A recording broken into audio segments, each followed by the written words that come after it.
풍수용품에 대한 설명을 많이 말씀을 해드렸는데요. 오늘은 선천 8계표에 대해서 간략하게 말씀을 드릴까 합니다. 현재에서도 많이 사용되고 있는 내용이기도 합니다. 과거에는 문에 설치를 했습니다. 옛날에 건축물을 지을 때 터를 잡고 중앙점이 잡히면 건물을 안 치겠죠. 건물을 안 치고 나서 마지막으로 사방에 담장을 두르는데요. 이 담장을 통과할 수 있는 문이 필요하겠죠. 그래서 담장문이라고 하는 것을 이제 설치를 하게 됩니다. 문을 개설을 하게 되죠. 문을 개설할 때 문의 상단에 설치를 합니다. 과거에는 목판에 이 선천팔계를 그려서 즉 새겨 넣어서 상단부에 설치를 하곤 했습니다. 그렇게 해서 이제 여러 가지 그 목적하는 바를 달성하기 위해서 이제 이렇게 하는 것인데요. 주로 이제 제일 많이 하는 것 중에 하나가 외부의 나쁜 에너지, 즉 이제 이것을 이제 귀매라고 하는 것이죠. 귀매. 귀신이라고 해도 될 것이고 아니면 요기 이런 것으로 생각하셔도 되고요. 안 좋은 기운, 나쁜 기운이 들어오는 것을 막기 위해서 이 선천팔계를 많이 활용을 했습니다. 지금은 이제 뭐 호천팔계도 사용을 하고 있는데요. 역학 공부를 안 하신 분들은 뭐 뜬금없는 얘기로 들리시겠죠. 선천팔계를 들어본 적이 없기 때문에 그러실 겁니다. 자주 듣다 보면 아마 이해가 될 것으로 생각하고요. 요즘 그 도울 선생께서 주역 64개에 대해서 설명을 해 주시고 계시는데 그 주역 64개의 기초를 이루고 있는 것이 이 8개입니다. 8개. 이 8개는 종류가 두 가지가 있고요. 선천과 후천인데 여기서는 선천 8개를 사용을 합니다. 8개의 부호는 동일하고 방위가 서로 달라지는 것이 선천과 후천입니다. 두 개 구별이 되어 있죠.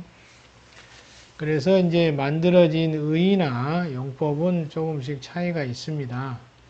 자, 그림에서도 보시면은 8개가 그려져 있습니다. 부호가 그려져 있죠. 새 막대기를 가지고 8개의 괴를 그려냅니다. 그것이 이제 8개인데요.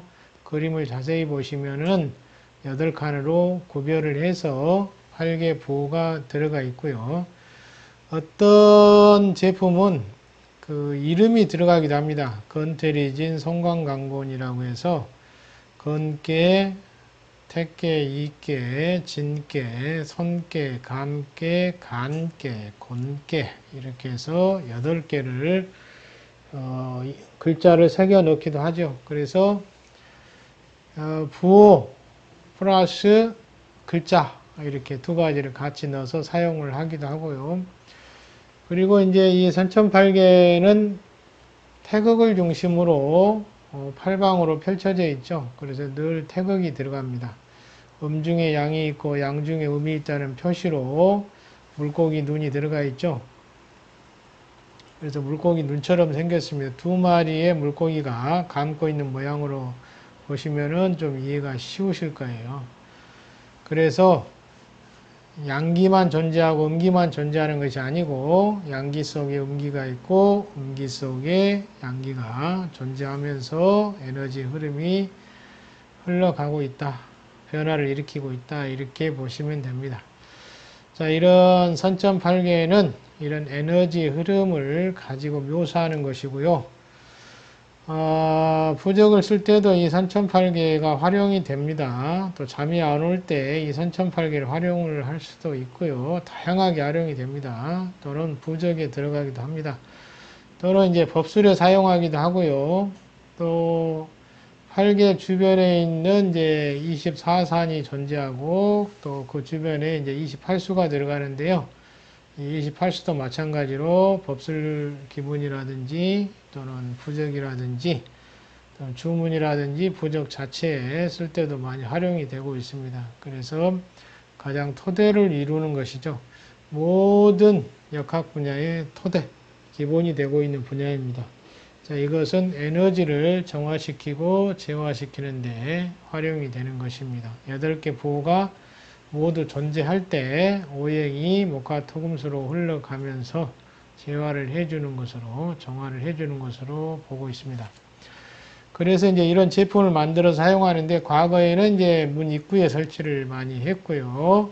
지금은 이렇게 목걸이 형태로 만들어서 착용을 하고 다니기도 합니다. 휴대하고 있죠. 휴대해서 사용하기도 합니다.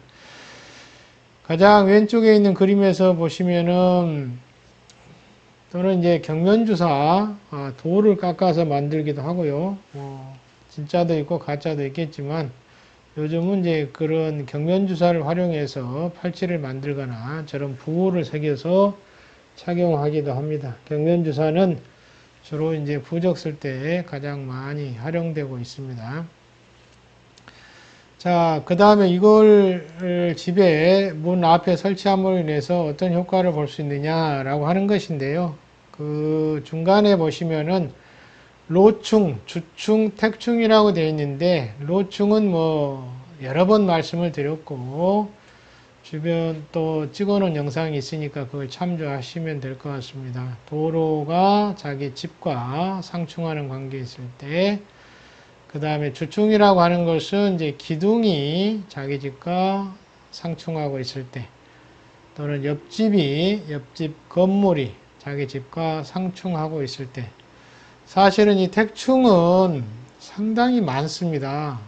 도시로 갈수록 많고요. 시골집에 가도 이렇게 주변 환경이 구성되어 있는 경우가 많은데 경매 물건도 마찬가지지만 이런 물건 중에 보시면 택충이 많은 것들이 상당히 많이 보입니다. 부동산 물건 중에서요.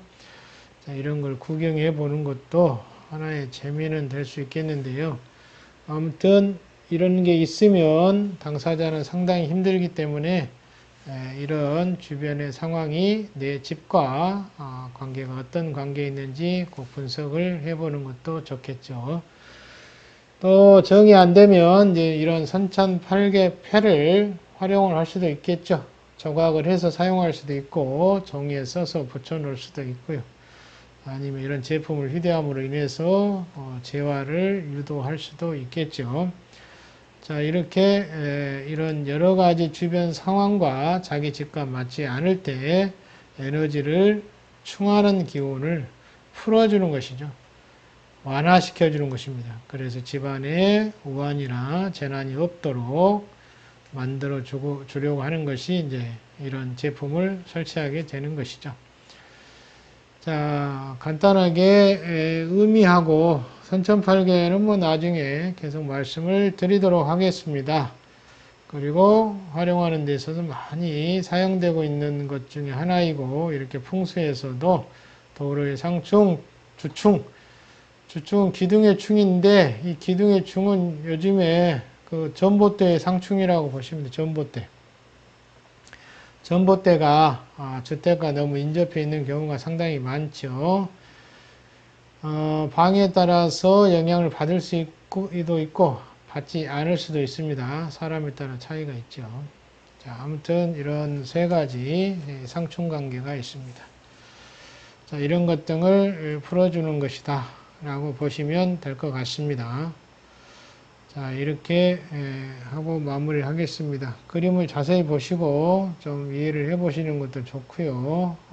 또 검색해서 찾아보시면 이런 8개에 대한 개념은 상당히 자세한 설명을 하는 것들이 많습니다. 그거 참고해서 보시면 좋을 것 같습니다. 자, 수고하셨습니다.